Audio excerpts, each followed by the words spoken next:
తాటి పిండి యొక్క ఉపయోగాలు ఈ క్రింది విధంగా ఉన్నాయి. తాటి పిండి విశాలమైన భుజాలను పొందడానికి మరియు బలాన్ని పెంచుకోవడానికి ఉపయోగపడే ఒక పురాతన పోషక పిండి.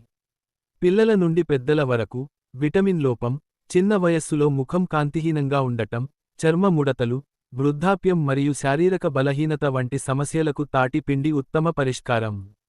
శరీర బలాన్ని పెంచడానికి మరియు అలసట నుండి ఉపశమనం కలిగించడానికి సహాయపడుతుంది. ఇది రక్తంలో చక్కెర స్థాయిలను నియంత్రిస్తుంది కాబట్టి, మధుమేహ వ్యాధిగ్రస్తులకు ఇది ఒక అద్భుతమైన ఆహారం. శరీర ఆరోగ్యానికి సంబంధించిన ఇటువంటి విలువైన సమాచారం మీకే కాకుండా ఇతరులతో కూడా పంచుకోండి. ప్రకృతిక ఆహార మరియు ఆయుర్వేద సలహాదారులు. సాంప్రదాయ వైద్యులు. సిద్ధ వైద్యుడు సురేష్.